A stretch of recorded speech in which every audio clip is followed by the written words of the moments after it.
So, what if I told you the key to a more meaningful life wasn't about grinding harder, but about mastering the art of laziness? I know, it sounds totally backwards, right? But today, we're diving into a philosophy that completely flips that idea on its head. It redefines laziness, not as doing nothing, but as a way to finally crush procrastination and take back control of your life.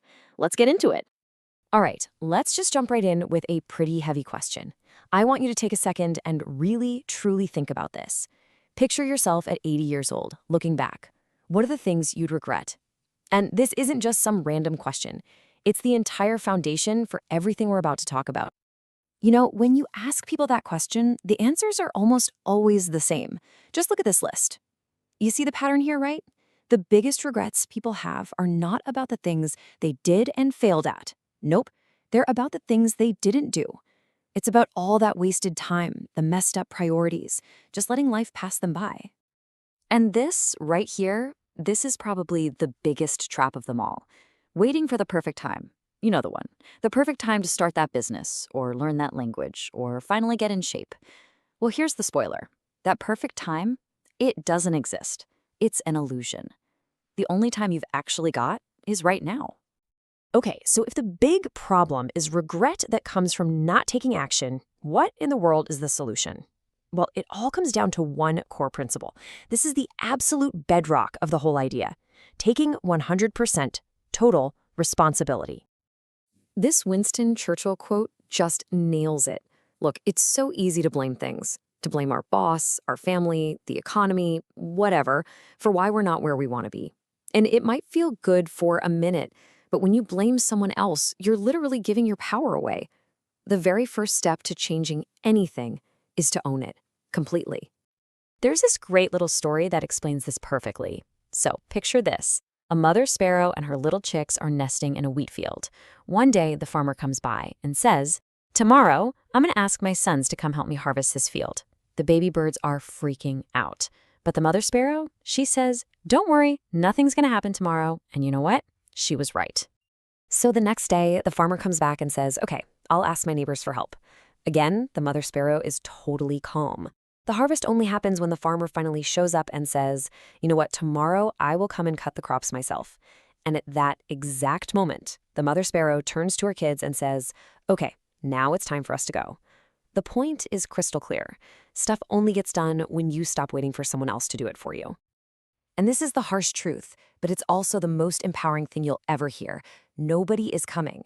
There's no rescue party on the way. It's all in your hands. You, right now, have the power to choose. You can stay where you are, or you can decide to do something meaningful. It's not about waiting, it's about deciding. All right, so once you've truly accepted that it's all on you, what's next? Well, you've got to get your head right. You need to adopt the right mental frameworks to actually get moving. So this next part is all about the key mindsets that make action possible. Man, I love this quote because it's so true, right? Our comfort zones are, well, they're comfortable. Scrolling on your phone is easy. Starting that difficult project is hard. Staying on the couch is easy. Going for a run is hard. But growth, real change, it just doesn't happen there. By definition, it requires stepping into the discomfort. And this leads to this kind of wild paradox. This slide lays it out perfectly. When you constantly make the easy choices, hitting snooze, avoiding that tough conversation, putting things off, you end up with a hard life, one that's filled with stress and regret. But if you make the hard choices now, you end up with an easier, way more fulfilling life down the road. It's totally backwards from how we think it works. Here's another massive mindset shift, and this one is for all the perfectionists out there. We can waste so much time planning and tweaking and worrying about every little detail that we never actually start the thing. The big takeaway here is that it's so much better to have something finished and imperfect than to have a flawless plan that never sees the light of day. Okay, we've talked about the foundation of responsibility and the mindset you need.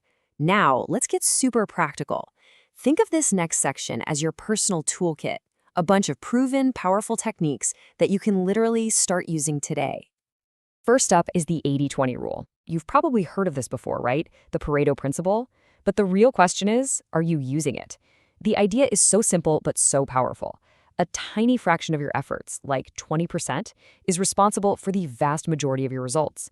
Your job is to figure out what that vital 20% is and just relentlessly focus on it.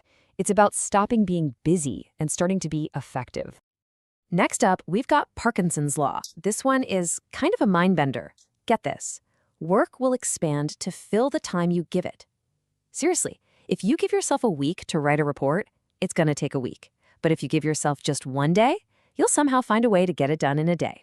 You can use this to your advantage. Set tight, aggressive deadlines to force your brain to focus and just cut out the procrastination.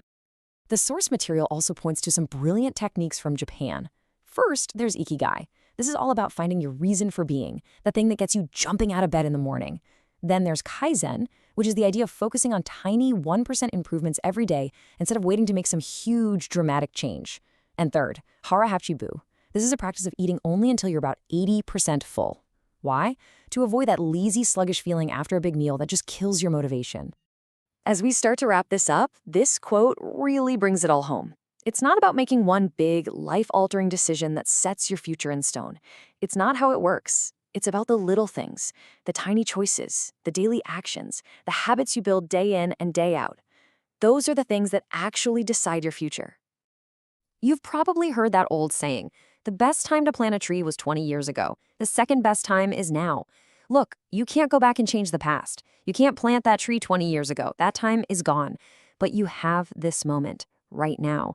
The only thing you can control is what you do next. So the real question isn't what you should have done, it's what are you going to do now?